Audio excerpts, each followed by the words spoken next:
சிவா திருச்சிற்றம்பலம் தென்னாடுடைய சிவனே போற்றி எந்நாட்டவர்க்கும் நிறைவாக போற்றி நமச்சிவாய் வாழ்க.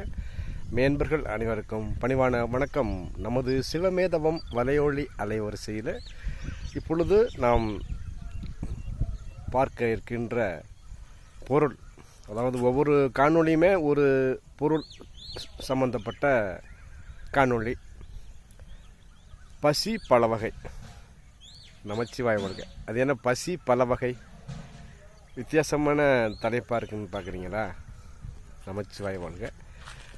நம்முடைய இந்த சிவமேதவம் வலையொலி அலைவரிசை 132வது காணொளி. இது ஒரு ஸ்டுடியோ கிடையாது, ஒரு நவீன கேமரா கிடையாது. 560 சப்ஸ்கிரைபர் போயிருக்கு.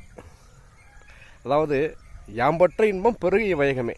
அந்த வகையில் நம்மால் இயன்ற வகையில்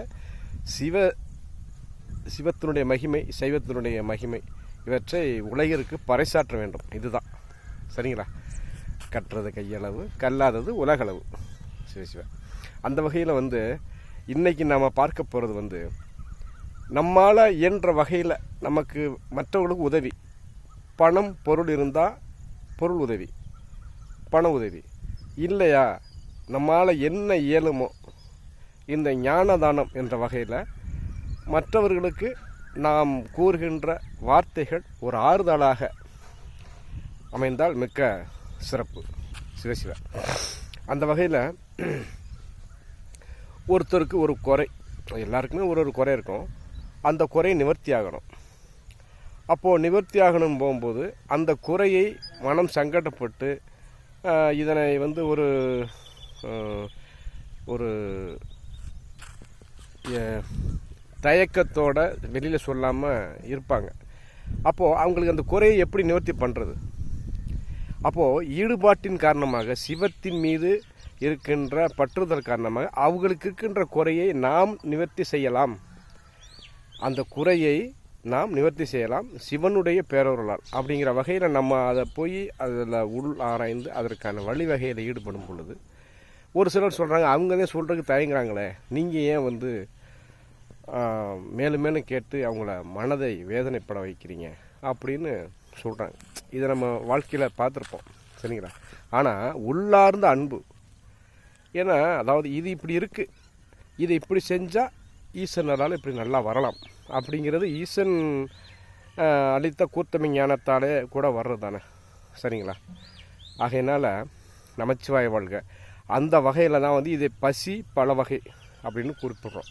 இந்த டைட்டில், இந்த காணொலியினுடைய டாபிக். அப்போது ஒவ்வொருத்தருக்கும் ஒவ்வொரு விதமான பசி. ஆனால் மகான்கள் பொழுதுதான் நன்கு கவனிக்க வேண்டும். மகான்களுக்கு அவர்களுக்கு ஒரு வித பசி. என்ன பசி? மற்றவர்களுடைய துன்பங்களை, துயரங்களை களைய வேண்டும். சிவசிவ சித்தர்கள், மகான்கள் இவர்களுடைய வாழ்க்கை வரலாற்றெல்லாம் பார்த்துருக்கோம் சரிங்களா? ஆகையினால் இப்போது அதாவது நமக்கு யார் மீது அதீத அன்பு இருக்கிறதோ, இவங்க இப்படிப்பட்ட நல்லவங்களாக இருக்காங்க, இவங்களுக்கு இந்த குறை இருக்குது, இந்த குறை இனிமேல்ட்டாவது ஈசனாலால் நிவர்த்தியாகி அவங்க நல்ல வாழ்க்கை வாழட்டும் அப்படிங்கிற ஒரு எண்ணத்தில் தான் இந்த மாதிரி அவர்களுக்கு உதவி செய்யணும் அப்படிங்கிற ஒரு ஈடுபாட்டில் இப்படியெல்லாம் நாம் செயல்பட வேண்டியிருக்கிறது. நமச்சிவாய வாழ்க. சிவகங்கையிலிருந்து மேலூருக்கு போகிற வழியில் இடைய மேலூர் அப்படின்னு ஒரு ஊர் இருக்குது. அங்கே மாயாண்டி சித்தர் அப்படின்னு ஒருத்தர் முத்தியாக இருக்கார். நமச்சிவாய வாழ்க. எல்லாருக்குமே தெரியும் சிவசிவா. அவருடைய வாழ்க்கை வரலாற்றெல்லாம் நம்ம பார்க்கும் பொழுது இப்போ தான் அவர் முக்தி அடைந்து இந்த நூற்றாண்டை சேர்ந்தவர் தான். இப்போ ஒரு 10 வருஷம் இருக்கலாம் சிவசிவா. அது கூடையோ குறைய தெரியல. அந்த மகான், இடைமேலூர் மகான் யாரை பார்த்தாலும் காசு விடு காசு விடு காசு விடுன்னு நச்சரிக்கிறது. அப்போது இவர்கிட்ட போனால் இருக்கிற காசையும் பிடுங்கிக்கிடுவாருன்னு காசை ஒழிச்சு வச்சுட்டு பேருக்காக ஒரு பையன் இருக்குது சிவசிவா. அந்த என்ன சொல்லுவாருன்னா, ஊரில் உலகத்தில் உள்ளவனுடைய கர்ம வினையை நான் வாங்குறதுக்காக அவங்ககிட்ட இருக்கிற காசை கொடுன்னு கேட்குறேன். ஆனால் என்னை வந்து பேராசை பிடிச்ச மாதிரி எல்லாம் நினைக்கிறாங்க அப்படின்னு சொல்கிறார். அப்போ அவர் காசை கொடுன்னு கேட்குறது அவர்களிடம் இருக்கின்ற கர்மாவை வாங்கிறதுக்கு தான். இதுதான் பசி பல வகை. அப்போது மகான்களுக்கு என்ன பசி? உலகத்தில் இருக்கிறவங்களுக்கு அவங்களுடைய கஷ்டத்தை போக்கணும். நமச்சிவாய வாழ்க. ஆகையினால் வந்து அந்த மாயாண்டி சித்தனுடைய வாழ்க்கை வரலாற்றையெல்லாம் பார்க்கும் பொழுது எத்தனையோ உதாரணங்கள்லாம் இருக்கிறது.